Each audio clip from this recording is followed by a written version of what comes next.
Nama dan garis keturunan Imam Asy-Syafi'i rahimahullah. Nama Al-Imam Asy-Syafi'i adalah Muhammad bin Idris.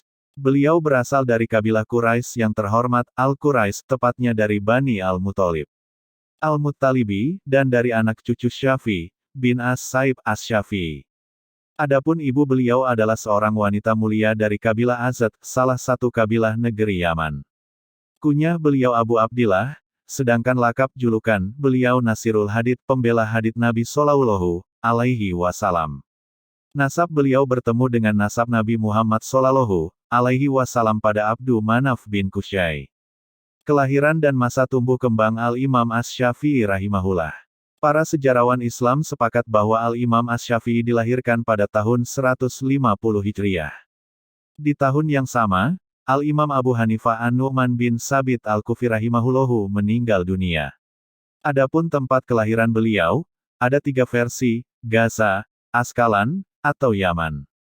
Menurut Al-Hafiz Ibnu Hajar Al-Asqalani rahimahullahu, tidak ada pertentangan antara 3 versi tersebut, karena Askalan adalah nama sebuah kota di mana terdapat desa Gaza.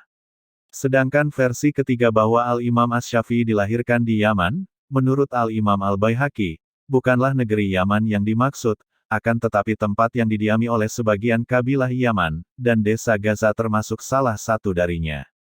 Dengan demikian 3 versi tersebut dapat dikompromikan, yaitu Al-Imam Asy-Syafi'i dilahirkan di desa Gaza, kota Askalan sekarang masuk wilayah Palestina, yang ketika itu didiami oleh sebagian kabilah Yaman. Di desa Gaza, Asy-Syafi'i kecil tumbuh dan berkembang tanpa belayan kasih seorang ayah alias yatim. Walau demikian, keberadaan sang ibu yang tulus dan penuh kasih sayang benar-benar menumbuhkan ketegaran pada jiwa beliau untuk menyongsong hidup mulia dan bermartabat. Pada usia 2 tahun sang ibu membawa Asy-Syafi'i kecil ke bumi Hijaz. Di Hijaz, Asy-Syafi'i kecil hidup di tengah-tengah keluarga ibunya, keluarga Yaman. Di sana pula Asy-Syafi'i kecil belajar Al-Quran dan dasar-dasar ilmu agama, sehingga pada usia 7 tahun beliau telah berhasil menghafalkan Al-Quran dengan sempurna 30 juz. Saat memasuki usia 10 tahun, sang ibu khawatir bila nasab mulia anaknya pudar. Maka dibawalah si anak menuju Makkah agar menapak kehidupan di tengah-tengah keluarga ayahnya dari kabilah Quraisy. Kegemaran beliau pun tertuju pada 2 hal, memanah dan menuntut ilmu. Dalam hal memanah beliau sangat giat berlatih, hingga dari 10 sasaran bidik, 9 atau bahkan semuanya dapat dibidiknya dengan baik. Tak ayal bila kemudian unggul atas kawan-kawan sebayanya. Dalam hal menuntut ilmu pun tak kalah giatnya, sampai-sampai salah seorang dari kerabat ayahnya mengatakan, "Janganlah engkau terburu menuntut ilmu, sibukkanlah dirimu dengan hal-hal yang bermanfaat bekerja." Namun kata-kata tersebut tak berpengaruh sedikitpun pada diri Asy-Syafi'i. Bahkan kelezatan hidup beliau justru didapat pada ilmu dan menuntut ilmu, hingga akhirnya Allah Subhanahu wa Ta'ala karuniakan kepada beliau ilmu yang luas. Perjalanan Al-Imam Asy-Syafi'i rahimahullahu dalam menuntut ilmu. Di kota Makkah dengan segala panorama khasnya, Asy-Syafi'i kecil mulai mendalami ilmu nahwu, sastra Arab, dan sejarah. Keinginan beliau untuk menguasainya pun demikian kuat. Sehingga setelah memasuki usia balik dan siap untuk berkelana menuntut ilmu, bulatlah tekad beliau untuk menimba ilmu bahasa Arab dari sumbernya yang murni. Pilihan pun jatuh pada suku Huzail yang berada di perkampungan Badui pinggiran kota Makkah, mengingat suku Huzail saat itu adalah suku Arab yang paling fasih dalam berbahasa Arab. Dengan misi mulia tersebut Asy-Syafi'i seringkali tinggal bersama suku Huzail di perkampungan Badui mereka. Aktivitas ini pun berlangsung cukup lama. Sebagian riwayat menyebutkan 10 tahun dan sebagian lainnya menyebutkan 20 tahun. Tak heran bila di kemudian hari Asy-Syafi'i menjadi rujukan dalam bahasa Arab. Sebagaimana pengakuan para pakar bahasa Arab di masanya, semisal Al-Imam Abdul Malik bin Hisham Al-Muwafiri, pakar bahasa Arab di Mesir, dan Al-Imam Abdul Malik bin Quraib Al-Ashmai, pakar bahasa Arab di Irak. Kemudian Allah Subhanahu wa Ta'ala anugerahkan kepada Al-Imam Asy-Syafi'i kecintaan pada fikih, mendalami ilmu agama. Mus'ab bin Abdullah Az-Zubairi menerangkan bahwa kecintaan Al-Imam Asy-Syafi'i pada fikih bermula dari sindiran sekretaris ayah Mus'ab. Kisahnya, pada suatu hari Al-Imam Asy-Syafi'i sedang menaiki hewan tunggangannya sembari melantunkan bait-bait syair. Maka berkatalah sekretaris ayah Mus'ab bin Abdullah Az-Zubairi kepada beliau, orang seperti engkau tak pantas berperilaku demikian. Di manakah engkau dari fikih? Kata-kata tersebut benar-benar mengena pada jiwa Al-Imam Asy-Syafi'i, hingga akhirnya bertekad untuk mendalami ilmu agama kepada Muslim bin Khalid Az-Zanji, saat itu sebagai mufti Makkah, kemudian kepada Al-Imam Malik bin Anas di kota Madinah.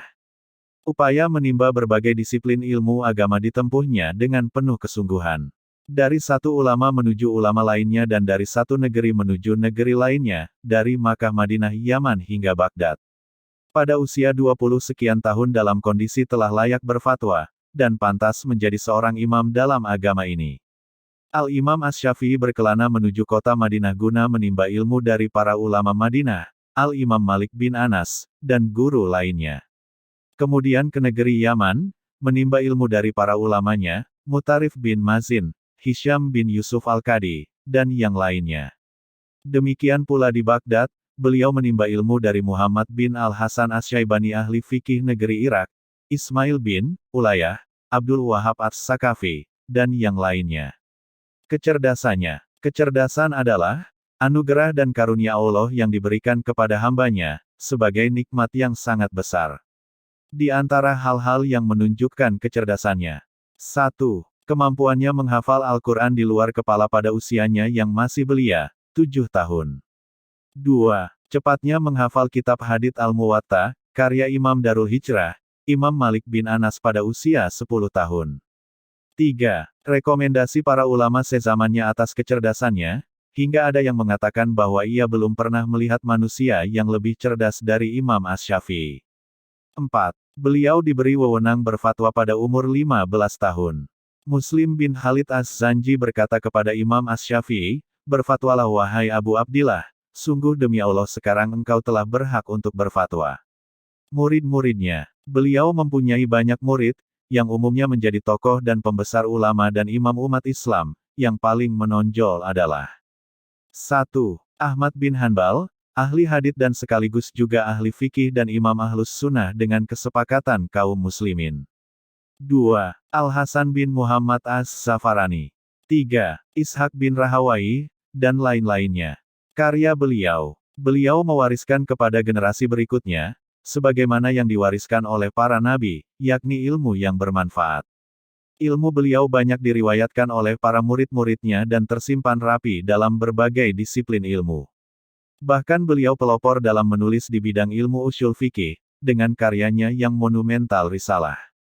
Dan dalam bidang fikih, beliau menulis kitab Al-Um yang dikenal oleh semua orang, awamnya dan alimnya. Juga beliau menulis kitab Jimaul Ilmi. Guru-guru beliau mengawali mengambil ilmu dari ulama-ulama yang berada di negerinya, di antara mereka adalah 1. Muslim bin Khalid Az-Zanji mufti Makkah. 2. Muhammad bin Syafi'i, paman beliau sendiri. 3. Abbas kakeknya Imam Asy-Syafi'i, serta beberapa ulama yang lain. Demikian juga beliau mengambil ilmu dari ulama-ulama Madinah di antara mereka adalah 1. Malik bin Anas. 2. Ibrahim bin Abu Yahya Al-Aslami Al-Madani. 3. Abdul Aziz Ad-Darawardi, Ataf bin Khalid, Ismail bin Jafar dan Ibrahim bin Sa'ad serta para ulama yang berada pada tingkatannya.